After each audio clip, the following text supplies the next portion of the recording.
We are running a little bit behind because I got the time wrong. So I'll try and get through everything as quick as I can, and go through all the different textures, and hopefully we'll have time to go through everything still. But yeah, I'll just wait for a couple more people to jump in, and then we'll start going through it.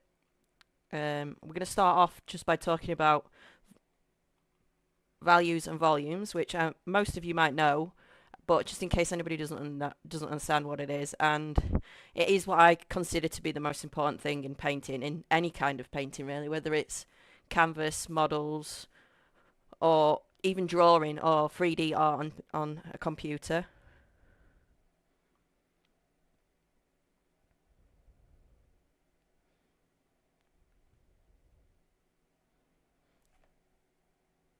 Okay, right. Well, I'll start talking about it then. So, what is value? What is values and volumes? So, volumes is basically shapes, and it's not just the shape of your miniature, for example. It's shapes within those shapes. So, if you think of a person's face, for example, you can cut it up into lots of different individual shapes, and then your values is how light or dark something is, and we place our values in the right places according to these volumes. So a really good example of this is if you look at a person with no makeup on, and then they do the makeup and their face looks like it's just transformed. They look completely different. They've made the nose look smaller.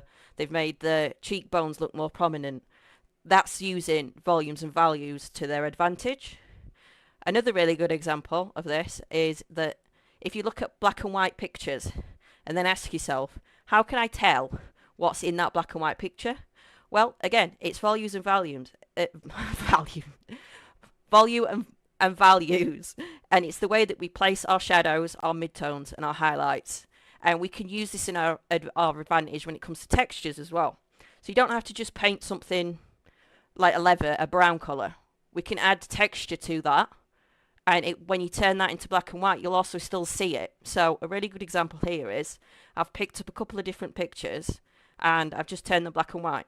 So, for example, this, I don't know if you can see this very well, by the way. Let me know if you can't. But with the writing, I'll go through that. I'll read what it says. Yes, I did get the wrong time zone, monster.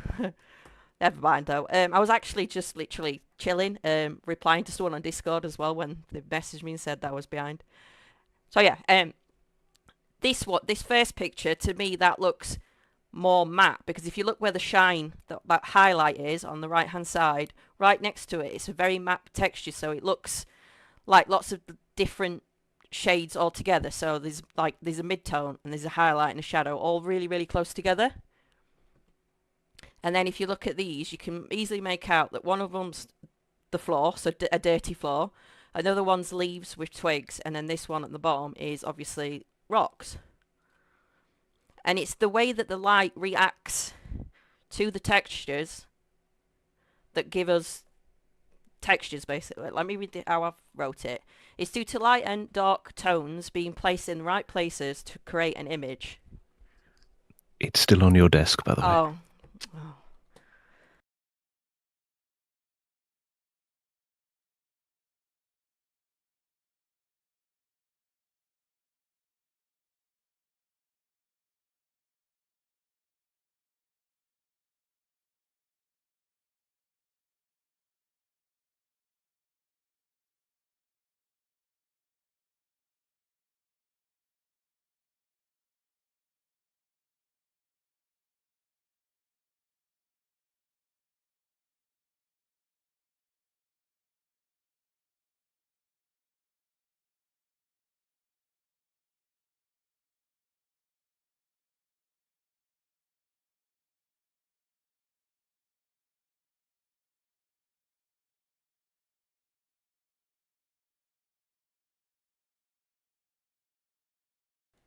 Let me see. I think I need to pull that over. We tested this and it was all right.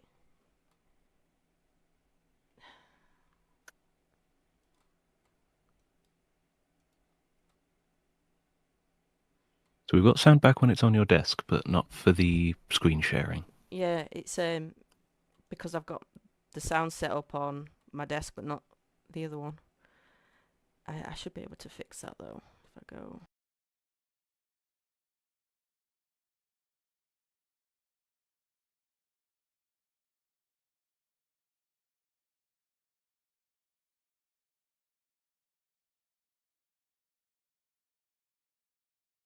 Mike.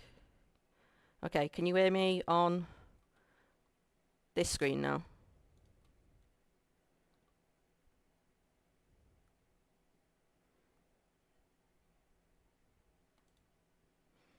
Alright, okay, and then I'll just add this one and they should be able to hear you as well now. Oh, they don't hear me. Right, I think we've set that up right. Let us know in chat if we have any other issues, please.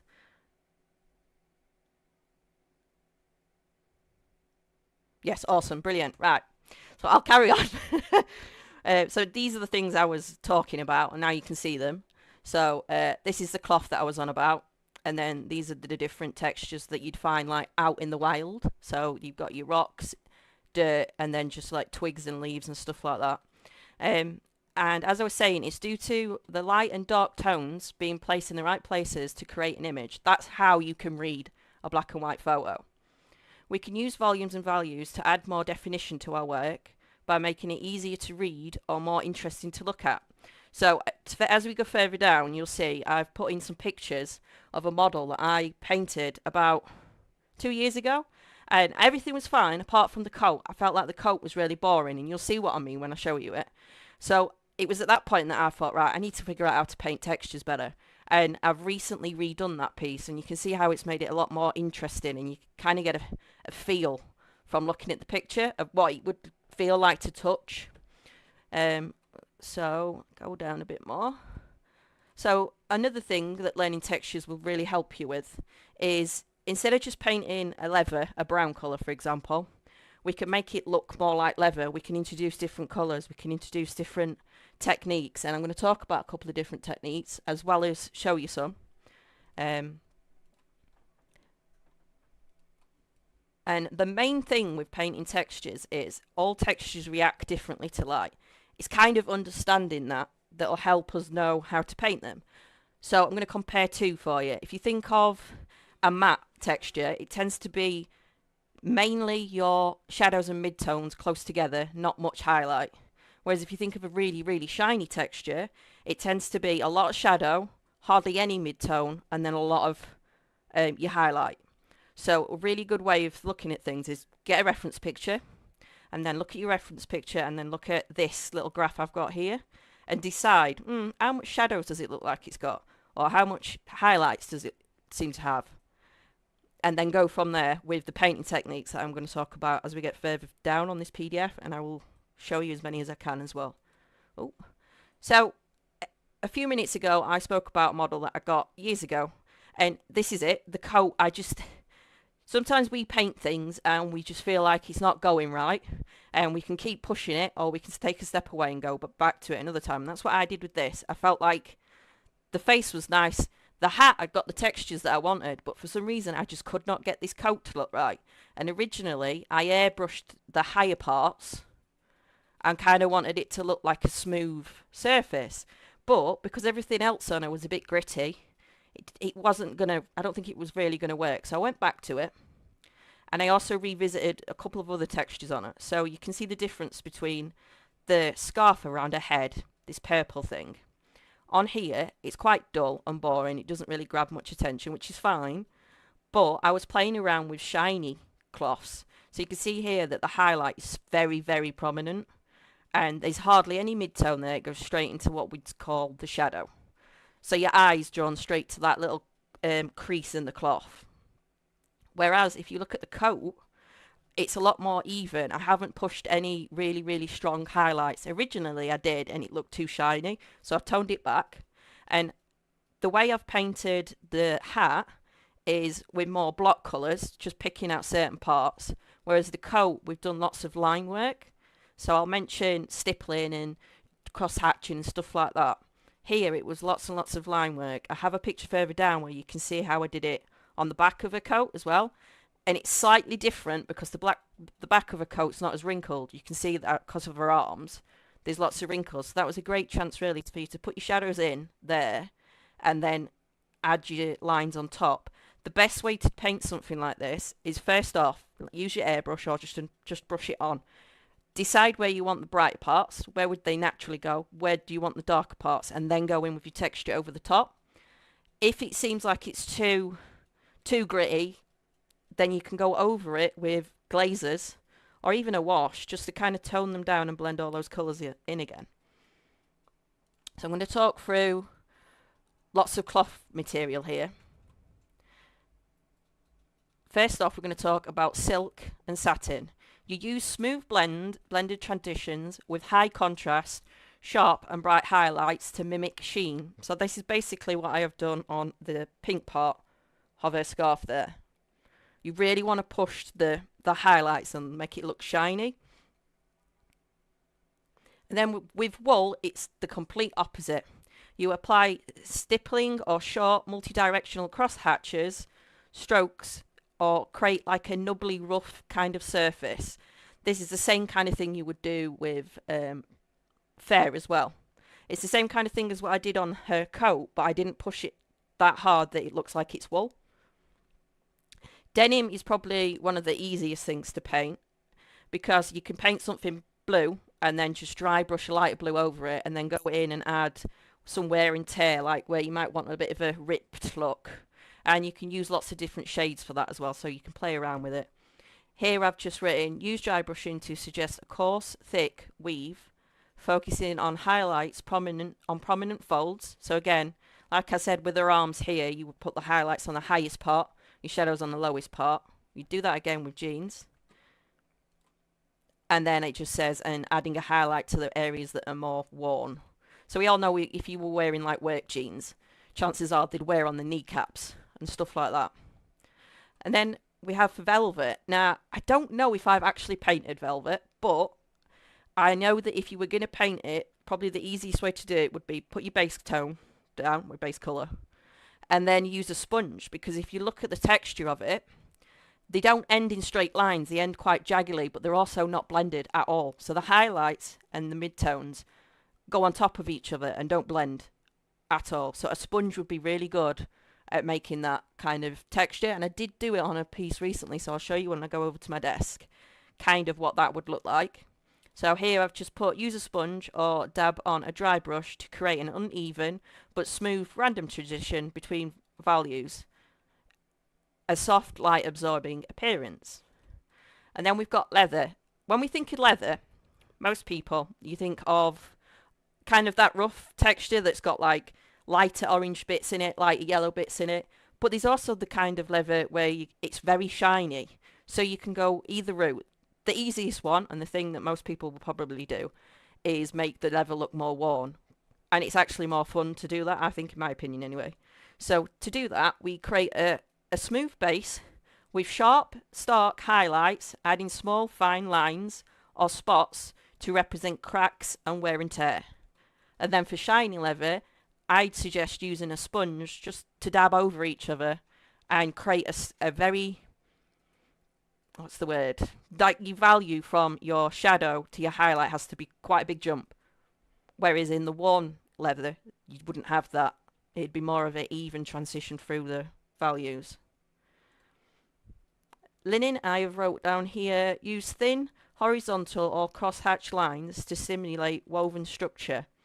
This is something I've done recently, and it is quite scary because you think, oh, your lines have to be perfect, but they don't, and you could go over them, you can blend them down a little bit, and it is quite fun to do, and it's actually really good for brush control. So this is something I would suggest if anybody wants to try, definitely give that a go.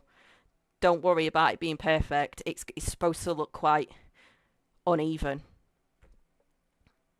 Okay, and then I've wrote here just some painting techniques that we can use.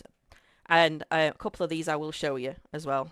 So we've got airbrushing, stippling, dry brushing, lines and cross stitching, patterns. So that's like when, you know, like what's the word? I can't think, but you know what I mean with it. Like someone wears a t-shirt with a pattern on it. Washes, glazing, your lighting. If you're going to do OSL, you have to kind of figure out how that would go against the texture. tints and filters. Now, tints and filters are actually my favourite thing to use. So if we have the time, I'll show you what I mean by that. And sponge, which I've already kind of mentioned anyway. And then I have just a couple of pictures. So this was a model I was making for someone, and it's based on the new Witcher game. But I had loads of reference pictures up, and I didn't really pay attention to the fact that she's wearing blue. So I painted it in brown, and I just thought this was a really good example to show you that you could paint it brown and blue, use the same method, use the same texture. They'll turn out the same, just a different colour. And then this is a model I recently did for somebody, and we did sheer cloth here because I wasn't sure really if that was just one big brown panel on the character or not. So with this, you'd start off with your skin tone, and then you would brush in with a glaze where you'd want the shadows. So sheer cloth is a really nice thing to try and paint, but also it can be quite intimidating. The key really is start with your skin tone, and then think about how the cloth would bundle in certain areas, and then paint them as the darker colour. Say it's a blue sheer, you'd have mainly skin tone, and then as it goes into the corners where it gathers, it would be more of a blue. And glazing that in is the best way to get that. This is a model where I remember I mentioned about the sponge, and I had one on my desk. This is the one. On this blue part here, I actually sponged that on to create an uneven kind of interesting texture. And then I've cross-hatched along this green, and we've done some fair here as well, and then this part that goes across her body is a shiny texture. I can show you this a lot better as we move to the desk, so I'll talk a bit more about that then. This model is the old woman again, but it's the back. So you can see it's a lot different compared to the front of her, but it's the exact same thing. It's just lots and lots of lines all together. I'm going to talk a bit as well about black and whites, because that was one of the things when I first started painting. I had no idea how to paint a black, make it look black, but not use black. It sounds crazy, but when you know how to do it, it's quite good fun to play around with. So here, for example, I used stippling through my airbrush to make it look kind of dotty, not super smooth, and then went in and highlighted certain creases. And I've used a blue with the white, so it's not just pure white, not just one white colour. We've got different variants of blues in there to add the shadow. Same kind of thing on this picture of this black leg. It's black, but then I've highlighted in blue, and I actually used a colour shift paint on this. So when you do your textures, you can really think outside the box. I think it probably sounds mental me saying use a colour shift paint on shiny cloth, but honestly, give it a go. It is amazing. And then with this one next to it, this is obviously a whip picture. I just wanted to show you how I've decided to go with a dark black, a lighter grey, and then a white grey. And you can see how I've placed the white grey in the main areas that I'd want that the light would hit. And then I'd just blend all that out. So when you're painting black and white, you just need to think, right, what other colours can I involve in it? Or how can I go from a really, really dark colour up to a light colour? You don't have to stick within the white zone. You can go from black all the way up to white. If you place them in the right places, that's how it'll still read. This is an example of fair. Now, this is quite an old painting of mine, and now I look back at it, I think I would have individually gone in and painted lines for the fair. But on this one, I actually think I dry brushed it. So with fair, you can dry brush it if you've got a model that's really, really good, and it's just going to hit all those top points and make it look like fair instantly. Or you can go in and individually draw in the lines. You can also use washes over the top then to blend them slightly or introduce different tones in different areas. This is a model I did, which is I just think is a great example for leather. All I did here was dry brush it. So I started with a very, very dark brown, dry brushed with a medium brown, and then went in with a really light brown just on certain points. Then we're going to talk a little bit about stone and rock. Let me just grab a drink.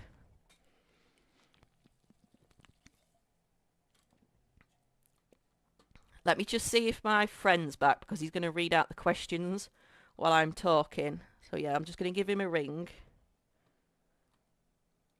You might hear it ringing just while it goes through. but then I can answer your questions as we're talking. Hello?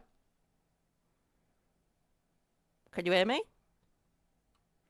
I can't hear him.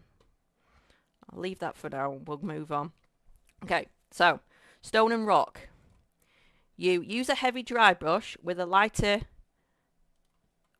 grey followed by an even lighter grey. Just dry brush them on top of each other. Rock is one of those things that we all kind of learn early on. It's very easy to paint, and it's what you will dry brush a lot. Oh, hello? I don't know.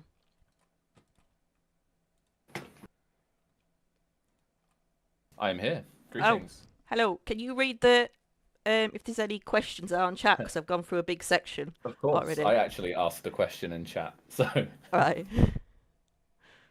um, so my question was, do you generally use a light source like a lamp with an unpainted model, generally to get an idea of where the shadows would naturally fall, or is it in most cases assumed that the light is coming from directly above? And I asked that around the time you were looking at the babushka model that you painted.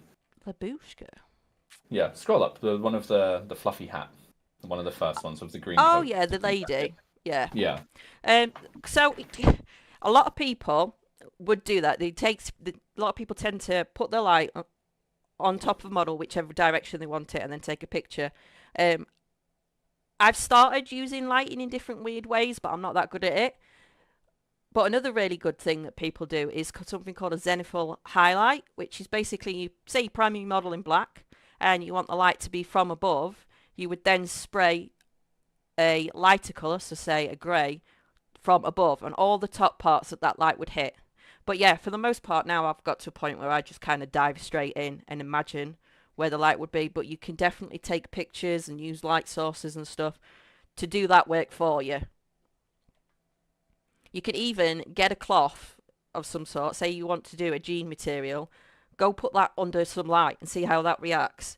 When I first learnt about values and volumes, one of the things I did was I started looking at everything differently.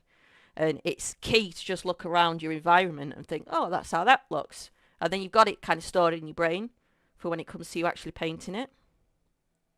Does that answer that question? That does indeed. Thank you very Right. much. Awesome. Okay. So, yeah, we spoke a little bit about rock. It's mainly dry brushing. I do have some, so we can do some dry brushing on some rock later as well. And then dirt. Dirt comes in so many different colours, and it's something you can really play around with.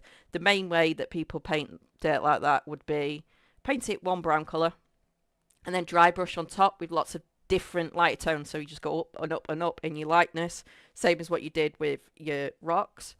But you can then go in and add some washes, add some wear and tear, make it look even dirtier, make it look wet by going in with a gloss. Anything like that, really. And the two are normally mixed together as well. Sand. I recently painted something with sand, and I feel like painting sand is difficult because even on a sculpt that's really, really nice, nothing kind of beats you putting your own sand on the model, which is what I did, and then you could dry brush it over it. But one thing I will say is if you paint in sand, if you get your airbrush and spray a colour from below into the shadow zones, it will instantly make the sand look more interesting. So a good example of this is I did one recently and I sprayed a green from below, which you don't normally get green sand, but it was very, very subtle and it just added that interesting effect. So I'd say stick with dry brushing, but then think about adding other tones in where you can. As long as for the most part it still looks like sand, having shadows a little bit of a different colour won't make a difference. It'll just make things look more interesting. And then we're going to talk about wood. Wood, again, is something we all paint, same as bone. Most of your models is going to have stone, wood and bone, and they're the first things that we learn. So with wood, again, dry brushing. Honestly, dry brushing can do most things when it comes to the things you find outdoors and stuff. But you can also draw the individual lines in. Now, I haven't done this because I think it would send me to madness. But if I was doing a competition model and it had wood on it, I would try. And there's lots of different grains you can get your wood in. So you can kind of play it however you want. You can draw the lines wiggly, you can draw them around in circles. You can add a circle mark with a little bit of wear, any way you fancy. And then you can go over that with washes, or you can tint it with colours through your airbrush. And wood can be something really fun to play with. Same with bones. Normally with bones, you would start off with either a brown or I'm going to say a bone colour and hope that most people know what I mean by that. Like a weed yellowy white, an off-white kind of colour. And then you'd put layers that are lighter on top, same as we have with most of the others. But washes are key, I feel like, with bone.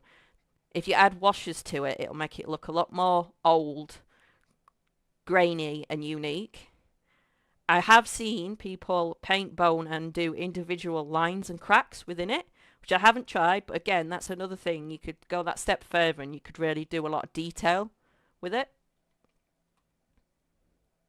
So let's talk about a couple of things that you can do to achieve all the different effects I've just spoke about. So dry brushing, I feel like I've said that so many times, but there's dry brushing, there's edge highlighting, we've got stippling, airbrushing, washers, lighting. Again, it's mainly your OSL or just bear in mind like how your light would affect.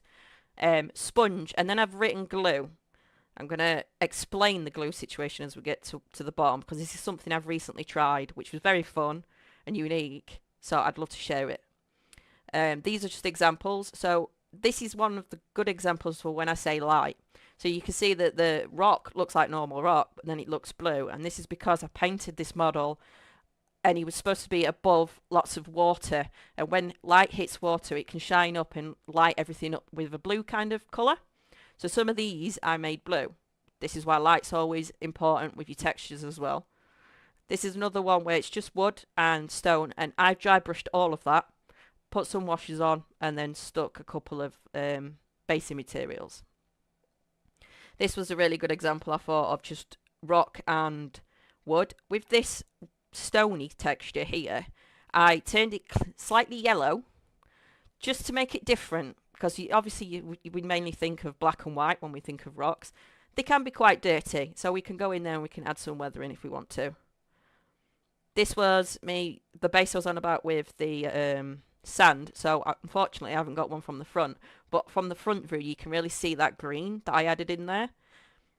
And with the rock, the bone, I kind of just followed the model. If you've got a really good model, you can look at it and you can instantly tell where the shadows and the highlights are going to be. So you can play with that. You can tell where the weathering's going to be. I mean, there's a hole in this one, so there's obviously some sort of damage. So I've made that quite dark. That wouldn't be a light colour.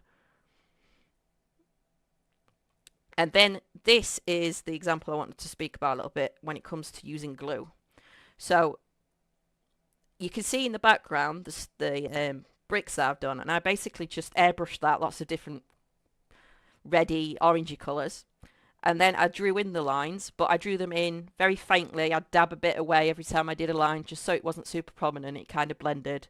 And then I went over with, like a crazy woman, with washers, spraying it, splattering it, everything. I wanted it to look very dark and grungy. Then this white bit was originally just like blacks and greys.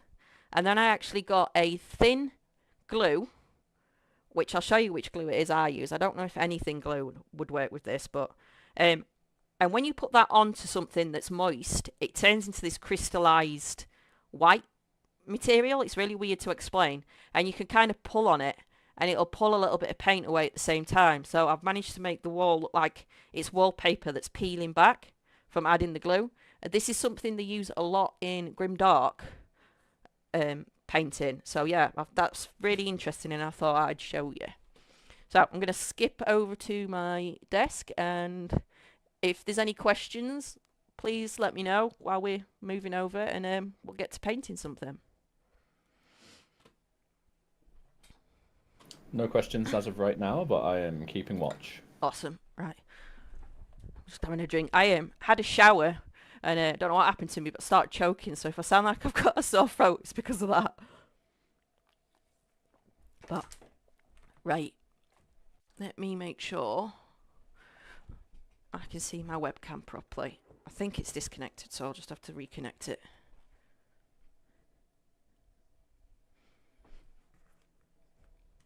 1 second while I do that.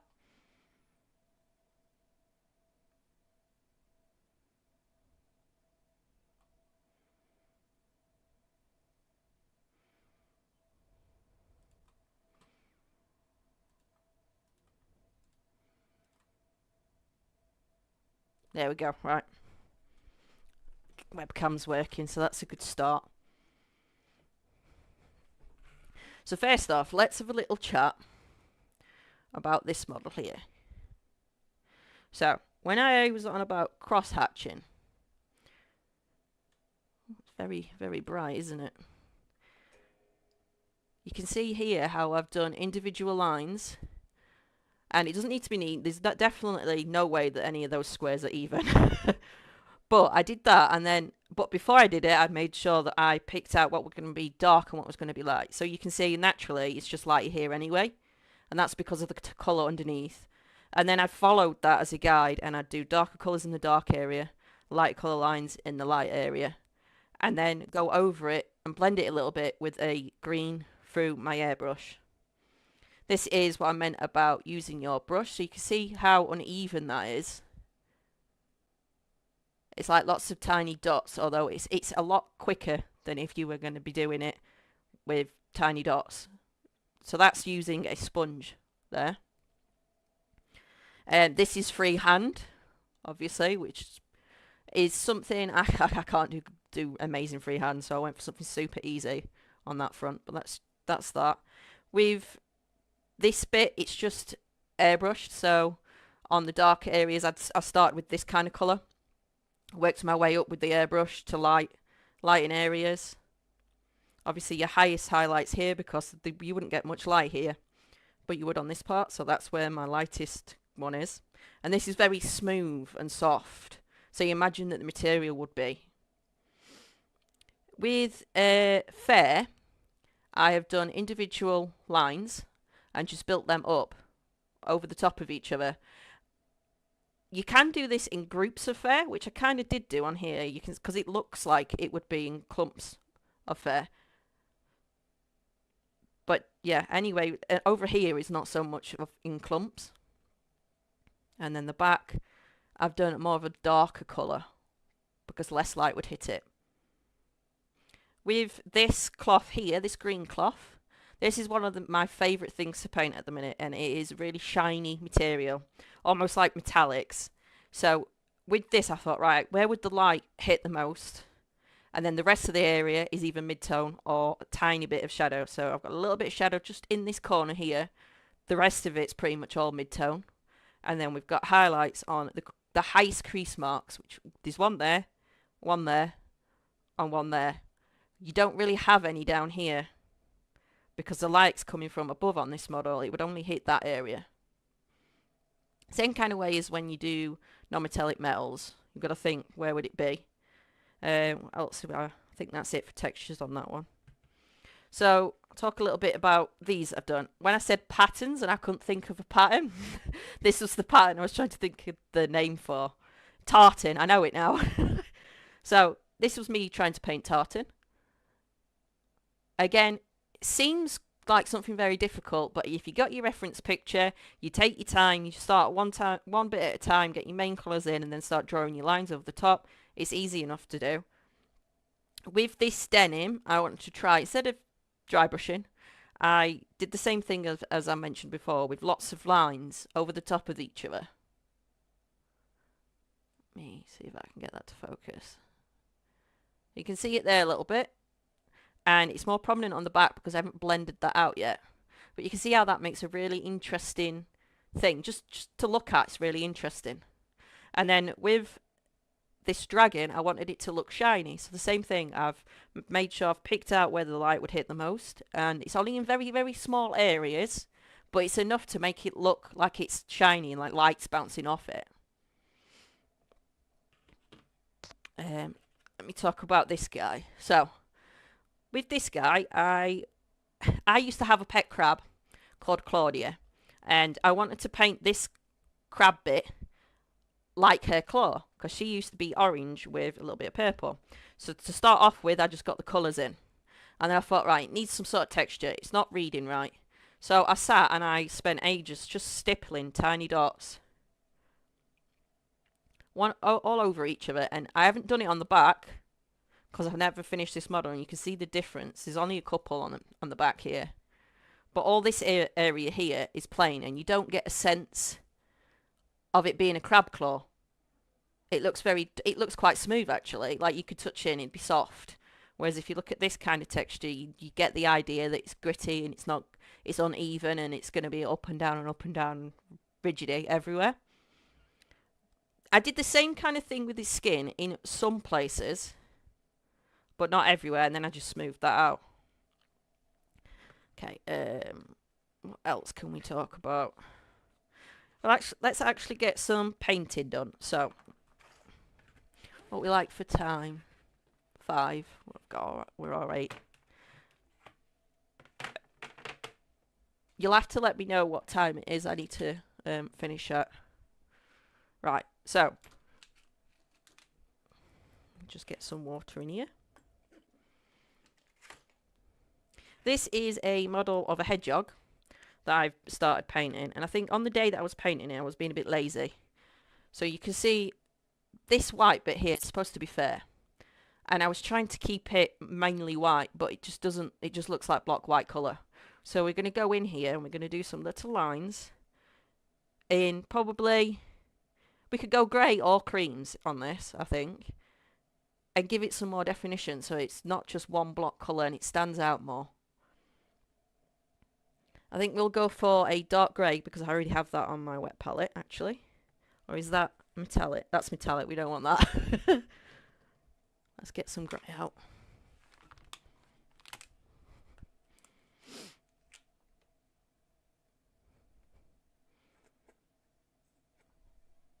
Oh, I think I'm running out of this paint. Do you have a moment to take a question? Yes. Very good. So Anthony Walton asks, does your approach to textures need to change depending on the scale of the mini? Yes, in the sense of you would go absolutely mental if you try some of the techniques on a bigger model. So for example, if I was wanting to stipple something, if it was on a miniature, grand. But if it was on a statue, I would lose my mind and it would probably take me about 8 hours. But then you could get the same effect by using a different method. So stippling is basically just lots of dots. Kind of like what you can see on here. You can achieve that by using your airbrush and turning the air pressure all the way down. So it kind of just spits out. And that's a really good way you can actually add texture to skin tones. So I'd do that instead of sitting there individually doing spots. Let me try and think of another example. Another good example is some miniatures are so small, if you were to dry brush somewhere, you'd need the world's tiniest brush. But on a bigger model, it's a lot easier to dry brush areas. So I could probably dry brush around somebody's... let me try and think of something. I don't know. I can't think of anything offhand. But yeah, so it does depend slightly. It's more the how much time do you want to spend kind of thing. I did actually do non-metallic metal on a 1/6 model, and it took me forever, and I will never do that again. Whereas on minis, I can't not do that. So yeah, it just depends on your sanity levels, really. And again, it's playing. You only learn new things by trying them. All the things I'm showing you today, there was a point where I was like, I can't do that. But I thought, right, I'll try it. Because it's fun. It's fun to do new things and experiment. I mean, like I said earlier about your colour shift paints. I'll show you one, for example. I've recently bought these. If I said, oh, put that over a black material and it'll make it look really shiny, you'd think, but why? Because it's a colour shift. So it's just about trying to think out the box a little bit and trying new things. I've got a grey. So I'm going to use a layer consistency. And to start off with, I'm going to go into the cracks that I can see around this model. My webcam does not want to focus. Just letting you know, by the way, Becky. The next class is due to start in about 16 minutes, but you can go up to about 15 minutes over if you need to. So don't worry too much about rushing through or anything. Okay, well, what I'll do is I'll draw a couple of lines on here just to show you the difference, and then I'll go over a couple of different methods.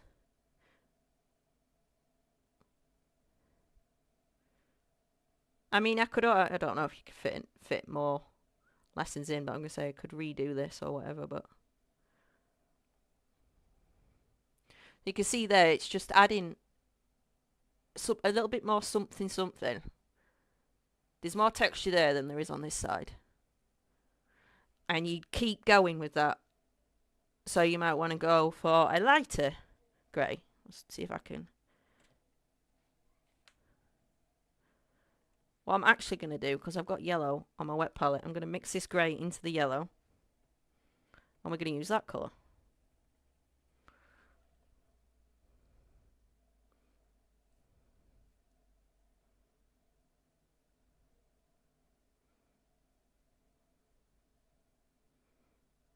That probably didn't really work, but you get my general idea. Okay, so I've got a piece of paper. We'll just quickly go over some of the other techniques.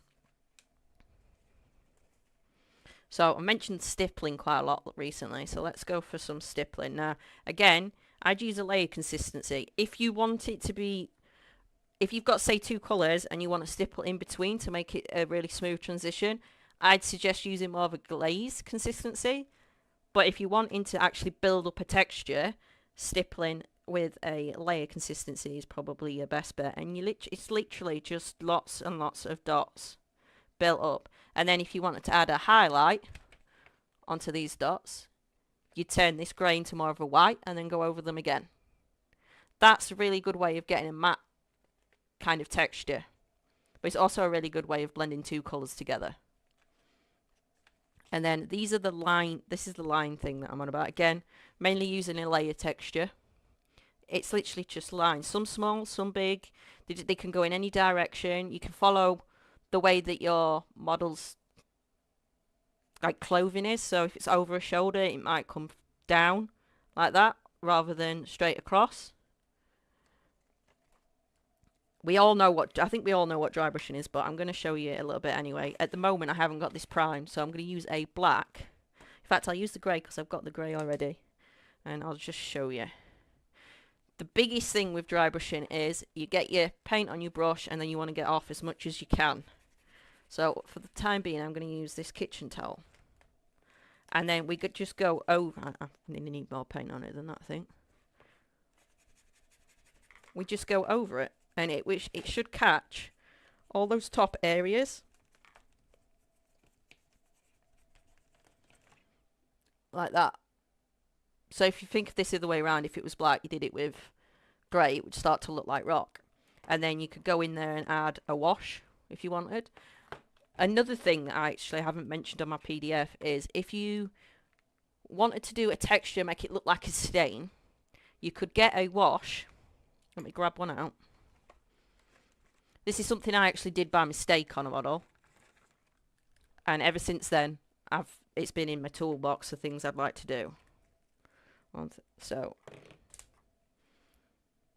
when you place a wash, it'll start to dry, but it'll take quite a while to dry. So you can leave it for a little bit, and then if you go into it and disturb it, so if I was to like just dab a little bit, you take away what's in the centre and you'd leave like a ring. And that gives a really good impression of is somebody spilt something and it's stained. Is there anything else people would like me to show them then before I go? Or anything that somebody would like to ask?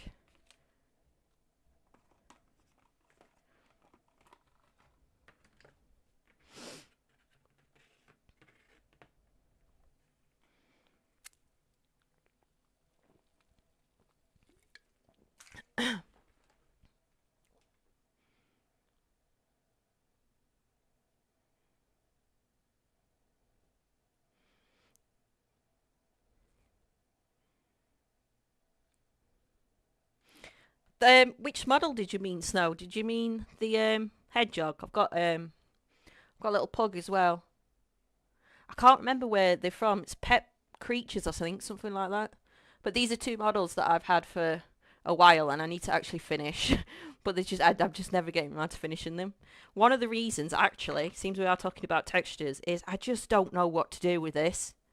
There's so much going on this model that I'm quite intimidated by it. So I've kind of just left it. Same with this one, really. I was going to paint him as an example today, but then there's so many little gold trinkety bits going around everything. It scares me. We have another question. Okay. It's just come up from Snakeski, who asks, can you talk more about smooth textures? How Yeah. you got the pleather effect? Feather effect. Pleather. Pleather. Which one was pleather? Let me just check on my thing. My brain's gone, so I can't think without looking. Pleather would be the kind of polyurethane or kind of plasticky. I think you know the jacket of the X-Men figure you did, the yellow jacket. I think that would be pleather, maybe as an example, if I'm not mistaken. Oh yeah, yeah. yeah. Okay, so with stuff like that, what I'd do is I'd start with the dark colour. I'd airbrush a light colour. And then for your last coat, I would dry brush just in the highlighted areas. And most models have that kind of texture already on them. But yeah, if you look at the picture I did talk about, I think I've brushed, dry brushed the top areas. Is it that's the type of material, the meaning to it? I believe so. They did also add on an additional bit of information saying there was a leg where you said you used color shift 2. I can show you. I've recently just done this actually. So this is a Star Wars model that I'm doing. And recently, it was yesterday I think I was painting it. I didn't want to just do black because I never normally do just black. So for the boots, in the areas where the light would hit, I added a purplish colour. Now looking at it now, I probably should have done blue because purple doesn't quite work. But then I didn't want this to be the same as the boots. So for this, I just painted it black.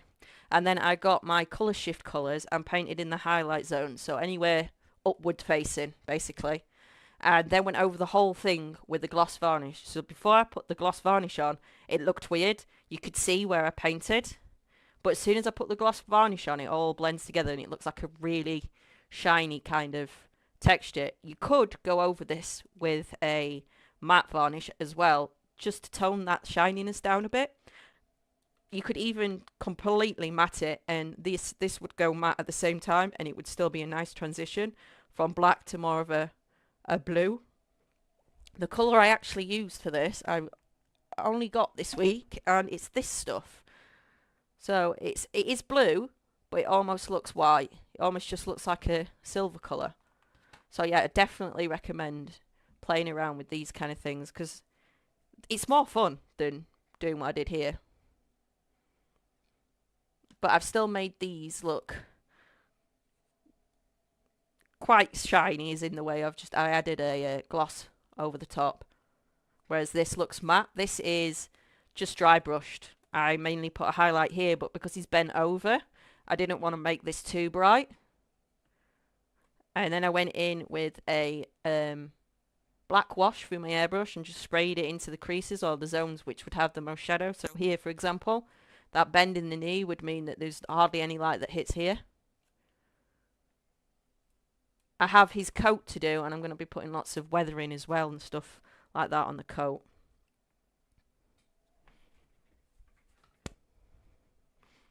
Awesome. Is there any more questions?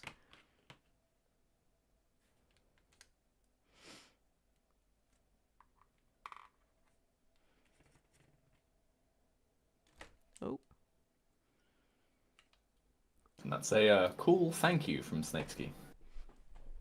Awesome. I've moved me a thing over, one sec.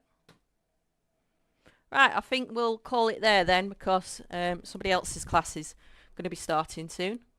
But thank you everyone for joining me.